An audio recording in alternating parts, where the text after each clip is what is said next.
Hi friends, welcome to SudhaSri Kitchen. இப்போ நீங்கள் பார்த்துட்டு இருக்கிறது Cauliflower 65. இந்த Cauliflower 65 ரெஸ்டாரண்ட்டில் கிடைக்கிற அதே மாதிரி டேஸ்ட்டில் நமக்கு வந்திருக்கு. ரொம்ப சூப்பராக இருக்கும். குழந்தைங்க ஸ்கூல் விட்டு வந்தோடனே நம்ம டீ டைம் ஸ்நாக்ஸாக இதை நம்ம செஞ்சு கொடுத்தா ரொம்ப ஆசையை விரும்பி சாப்பிடுவாங்க. நம்ம இதில் சொல்லியிருக்கிற அளவு மாதிரி நம்ம செஞ்சோம்னா மாவும் கொஞ்சம் கூட வேஸ்ட் ஆகாமல் அதே மாதிரி பிரிஞ்சு விடாமல் ரொம்ப சூப்பராக வரும். இதே மாதிரி செஞ்சு பார்த்துட்டு எப்படி இருக்குன்னு கமெண்ட் பண்ணுங்கள். இது எப்படி செய்கிறதுன்னு வீடியோக்குள்ளே போய் பார்க்கலாமா? அதுக்கு முதல்ல தண்ணி நல்லா கொதிக்க வச்சுருக்கேன்.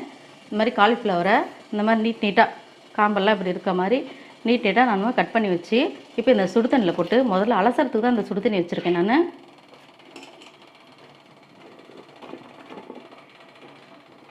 எப்போவுமே காலிஃப்ளவர் வாங்கும்போது இந்த மாதிரி நம்ம நல்லா கொதிக்கிற தண்ணியில் போட்டு நல்லா அலசிட்டோம்னா நல்லது. இப்போ ஸ்டவ் ஆஃப் பண்ணிக்கலாம். இப்போ ஒரு பாத்திரத்தில் வடிகட்டி வச்சு நம்ம இந்த காலிஃப்ளவரை ஃபுல்லாக வடிகட்டிடுவோம்.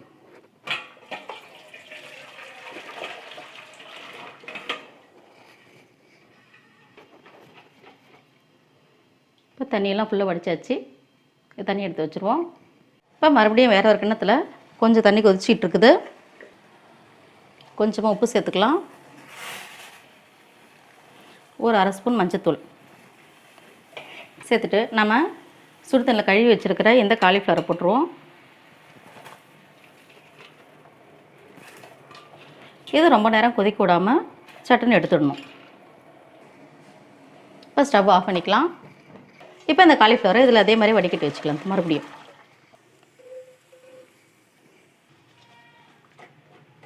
இப்போ தண்ணியில் எல்லாமே நல்லா வடித்து எடுத்துக்கலாம்.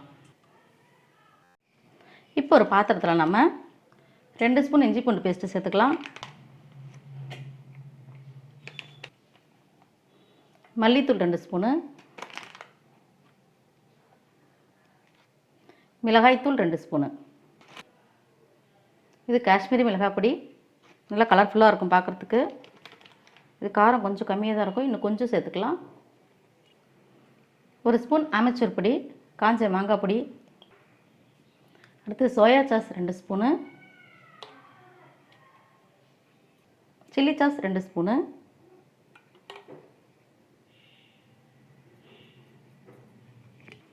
அடுத்தது கெச்சப் 2 ஸ்பூனு,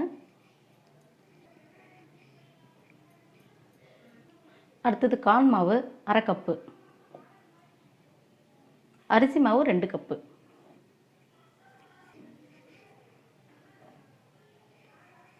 இப்போ இதுக்கெல்லாம் தேவையான அளவுக்கு உப்பு சேர்த்துக்கலாம் கடைசியாக. அடுத்து தண்ணி சேர்த்து கொஞ்சம் கொஞ்சமாக நம்ம கெட்டியாக பிசைஞ்சிக்கணும். ரொம்பவும் தண்ணியாக இல்லாமல் ரொம்பவும் கெட்டியாக இல்லாமல் மீடியமாக நம்ம இதை கலந்து விட்டுக்கலாம். இந்த காலிஃப்ளவரை முக்கிய எடுத்து அதில் போடுற மாதிரி இருக்கணும். நம்ம இந்த மாதிரி பதத்தில் இதை நம்ம கரைச்சி வச்சிடணும். தண்ணி ஊற்றி ரொம்ப லிக்விடாக இருக்கக்கூடாது. இந்த மாதிரி இருந்தால் போதும். அடுத்து எப்படி செய்யுதுன்னு பார்க்கலாம். வானிலையில் எண்ணெய் காஞ்சிட்டு இருக்குது. காலிஃப்ளவர் 65க்கு நம்ம மிக்ஸ் ரெடி பண்ணி வச்சுருக்கோம். இப்போ நம்ம வேக வச்ச இந்த காலிஃப்ளவர் இருக்குது இல்லைங்களா, இதை 4 நாளாக இதில் சேர்த்துக்கலாம். இது நல்லா துவைச்சிட்டு ஒன்றா போட்டுருவோம்.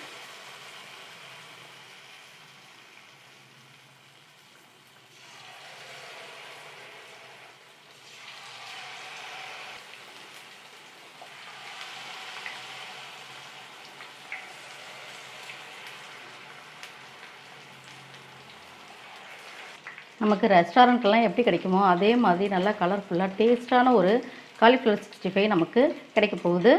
இப்போது சத்தமெல்லாம் அடங்கிடுச்சு. நம்ம இதை கொஞ்சம் கொஞ்சமாக வெளில எடுத்துருவோம்.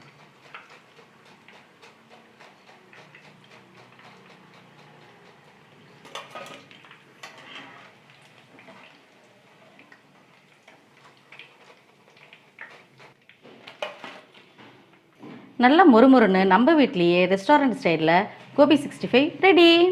இதே மாதிரி எல்லாத்தையும் பொரிச்சு எடுத்துகிட்டு வந்துடுவோம்.